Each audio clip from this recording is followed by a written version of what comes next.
皆さんはローリングゲートをご存知ですか？ダムの一つに勘違いされていますが、実はゲートの一つとして多く利用されていました。現在ほとんど見かけることはなくなりましたが、化石ダムとも言われるほど日本のダム技術が導入された初期の設備と言われています。ローリングゲートは可動式堰堤とも呼ばれ、ゲートを巻き上げることによって貯水を一斉に排水することができます。昭和初期までは日本の河川にダムが少なく、土砂の流下量が多いために、小規模なダムでは土砂が堆積して発電所の運転が困難でした。そこでローリングゲートを導入して、降雨時の土砂の流下が多い時はゲートを巻き上げて砂の堆積を抑えていました。現在も一部の河川で残されているので、今回はマニアックなローリングゲートを紹介してみたいと思います。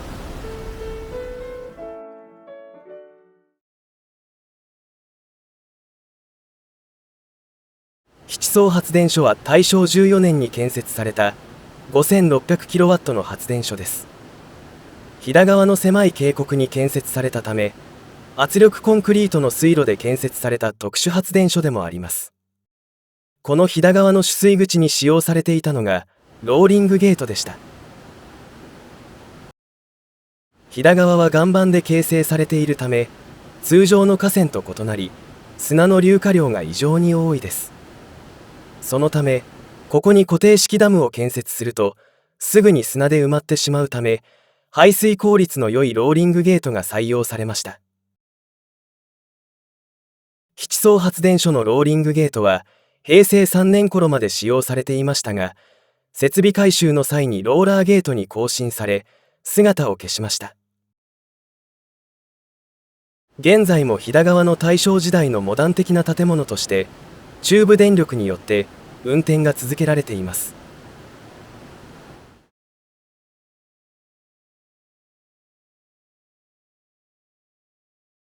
上阿蘇発電所は大正15年に建設された 24,300kW の発電所です。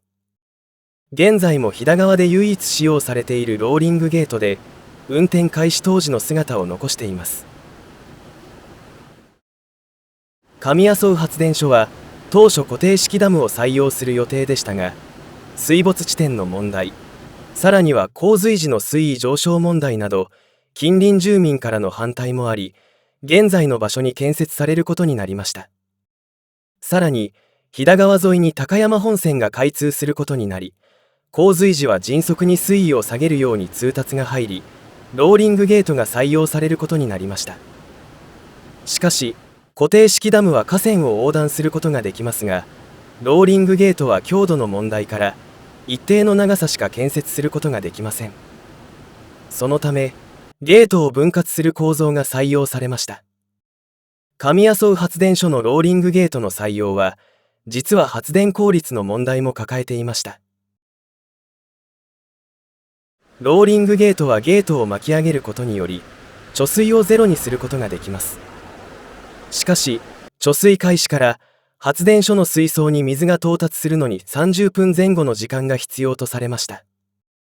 さらに、上流の七層発電所の運転開始時に水量減少が発生する問題がありました。これでは、電力不足時に緊急で動かすことができず、使い勝手の悪い発電所になります。そこで、水路途中に舗装谷調整池を建設することで、ローリングゲートが貯水開始する時間分の水量を舗装谷調整池でバックアップすることで、この問題を打開することができました。さらに、この打開策を応用した飛騨川バス事故など、有名な救助話もあります。上阿蘇発電所のローリングゲートは、貯水池と運用を併用することで、模範的な発電所として、現在も中部地方の電力を支えています。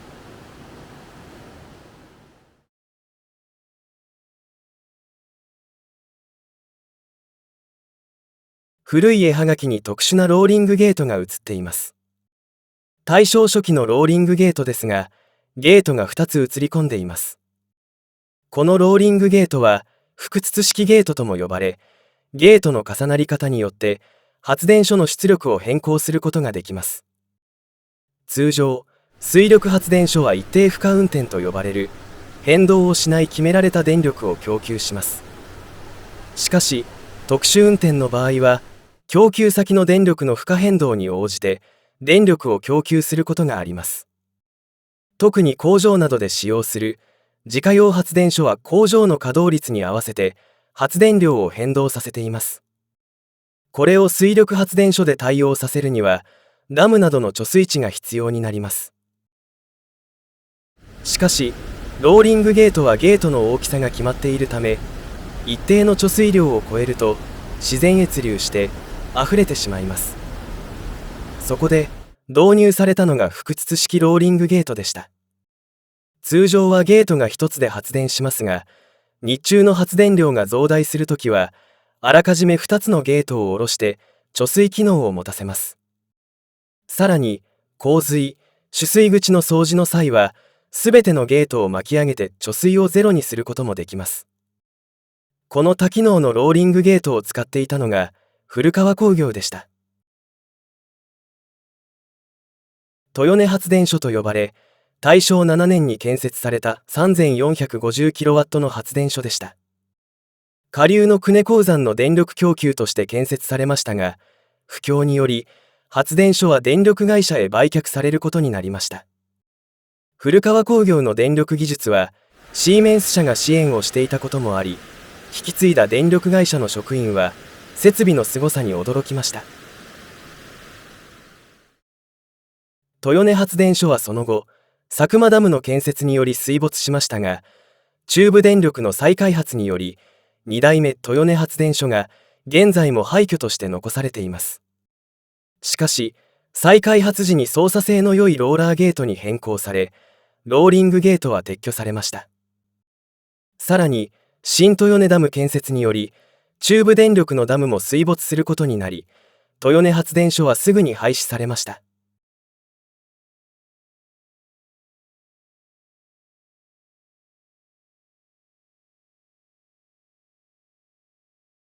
日光東照宮のすぐ上流に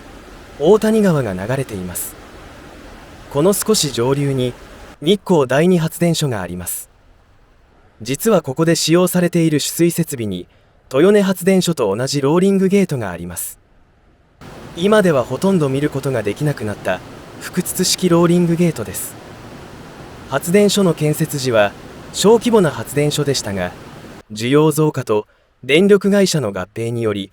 発電所の出力増強が着手されました。しかし洪水が起きると固定式ダムは流されて発電所は停止することが多かったそうです。この大谷川の洪水問題を解決したのがこのローリングゲートの採用と言われています。洪水時はゲートを巻き上げダムの流出を防ぎ、さらに迅速に水位を下げることができました。当時足尾銅山に電力が導入されたのが明治20年代で、この日光第二発電所と同じ頃でした。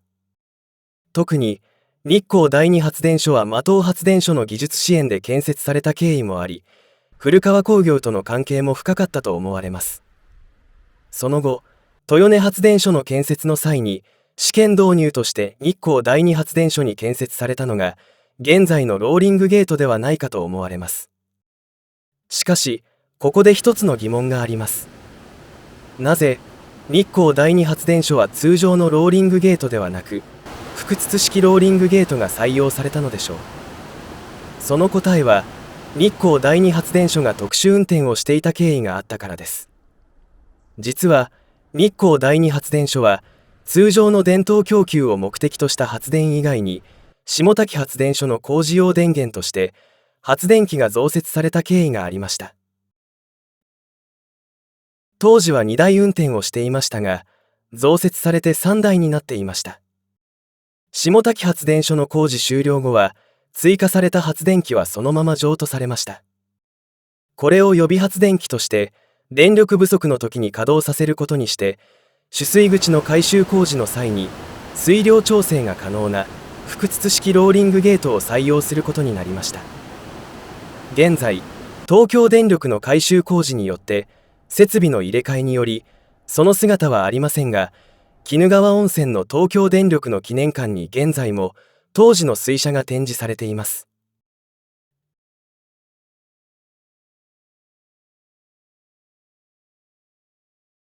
少しマニアックなローリングゲートの世界はいかがでしたでしょうか。